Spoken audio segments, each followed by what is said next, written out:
Hello, beloved.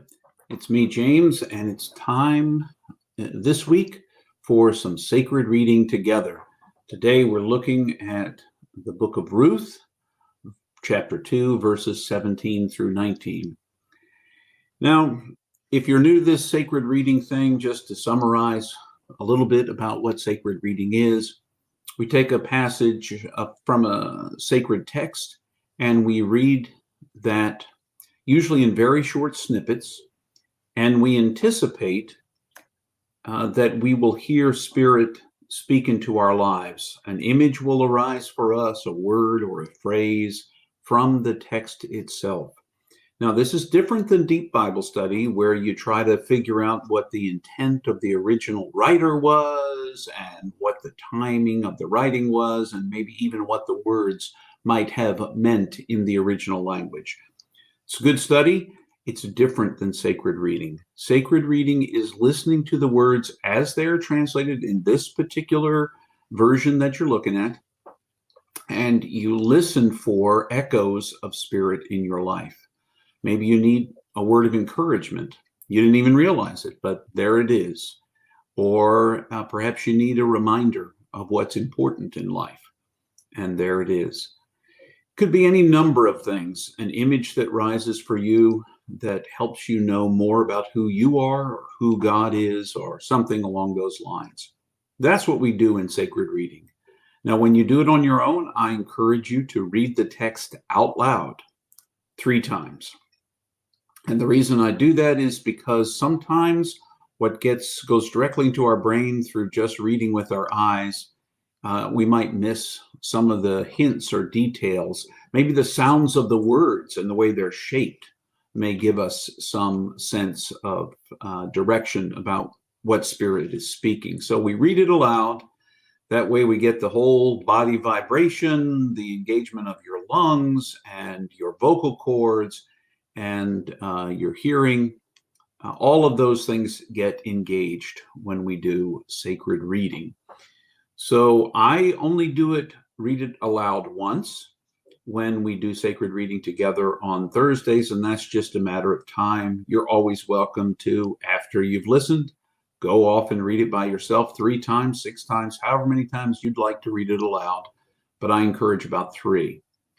Just to bring you up to date about the book of Ruth, just so you know a little bit of the story, because this text we're reading together is story. It's presented as story to us. Naomi and her husband Elimelech have 2 sons.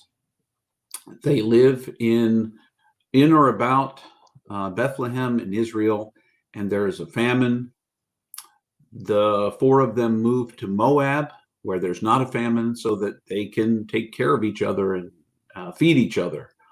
While they're there, the 2 sons get married to 2 Moabite women, Orpah and Ruth.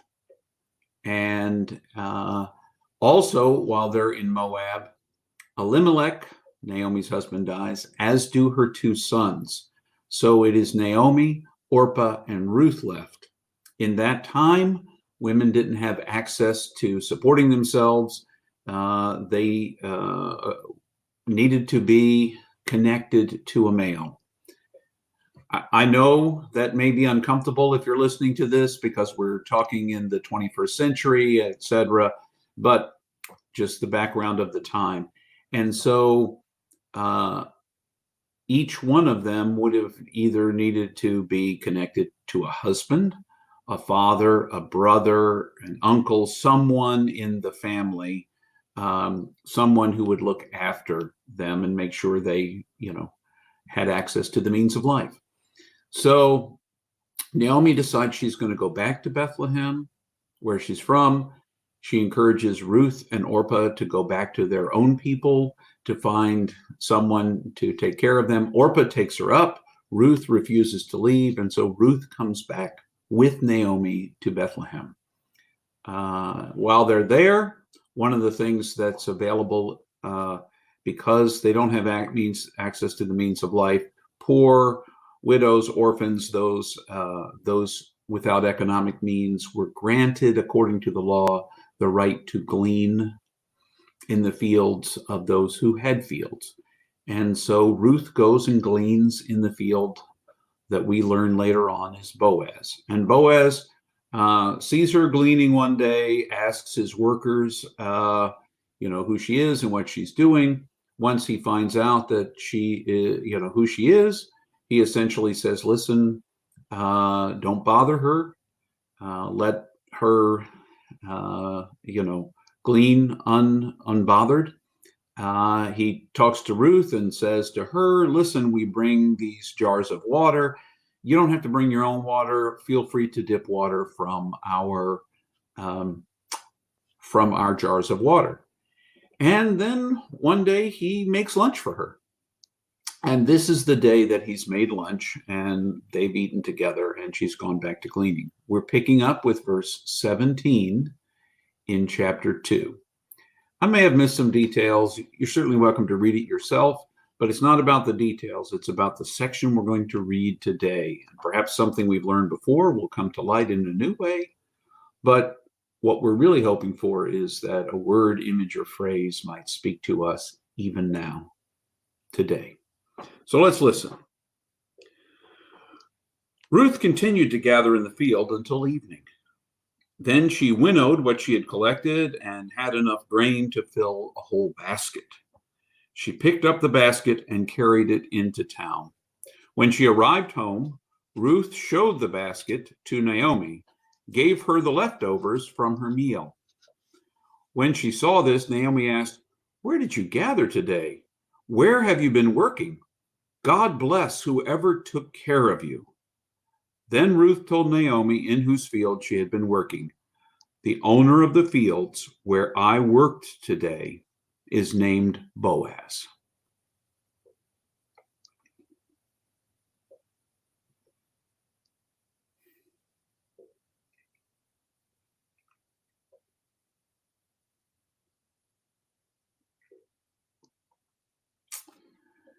So, if you want, you can stop the recording now. I'm going to give my own reflection of what I heard in the text, what spoke to me. You can just go and get your own reflection if you want, but if you're interested, I will speak of my own reflection. I notice that because of the favor of Boaz, that Ruth is leaving after a day of gleaning with a full basket of food. And not only that there he had fed her so much that she had eaten to her fill and had leftovers from the lunch that he made for her, that she was able to bring her lunch home. So Naomi had dinner. And in the midst of this, the word that arose from me is abundance. Now, both of these women in this story live on the edge of society. They are the marginalized. They don't have access on their own to the means of caring for themselves, of providing for themselves. And yet, because of the law and because of Boaz's favor toward Ruth, Ruth is able to glean an abundance. Now, that abundance reminds me of how we can live our lives. We would think of Naomi and Ruth as very poor, and yet they have enough. In fact, they have an abundance, a whole basket full of grain that is theirs because of Boaz and the law. So abundance is something we think of really wealthy people as having an abundance. There's always a sense that we have a scarce amount, and we do live in a world, heck, the very economic system we live in the United States, capitalism is based on an underlying understanding that the world that resources in the world are scarce. There aren't enough to go around. And so the people who have access to them, have wealth, and those who don't, not so much. And that's how a very oversimplification of how capitalism works. And yet I have met plenty of people who others might not consider to be wealthy, who see themselves as having an abundance. They don't have all the stuff that's advertised everywhere, but they have enough, and they have each other, and they are thankful for the abundance that they have. Ruth and Naomi are very thankful for the abundance that has been provided for them, that through Ruth's hard work and Boaz's favor, we might even say God's favor, through Boaz to Ruth, she is able to provide for both she and Naomi. And in a society where they might have otherwise starved without access to someone they are married to or otherwise, Ruth and Naomi are provided for, and they receive abundantly. In my own life, I'm not always sure that I look at the world with abundance, that I recognize the abundance that comes my way. I'm always in the middle of being caught up in what seems occasionally to be a lack of abundance. We just sent off a huge check to our friends at the Internal Revenue Service because we had underpaid our taxes. Unintentionally, obviously, but now we're paid up. But it made that bank account look much smaller than it had before. And, I was tempted to think of less abundance, scarcity, if you will. And yet I have what I need. I am surrounded by a great abundance of friends, people who love me and whom I love, and there is enough. And enough is, when you think about it, an abundance in and of itself. To have enough when so many do not is an abundance. And if I have nothing else, I have an abundance of love, of grace, of all the things that really matter to me in this world. So I don't know where you might be with abundance, and maybe you heard something else altogether.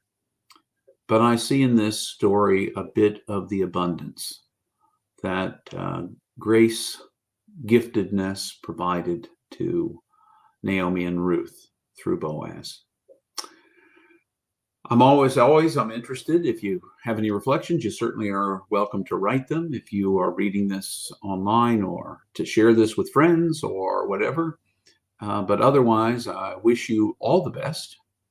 And I'm delighted you joined me for this sacred reading. I encourage you to try it on your own if you wish. But certainly, I'll be back next Thursday. At least that's my plan. And we'll read some more Ruth. Remember, you are infinitely precious and unconditionally loved for the gift you already are. Until the next time,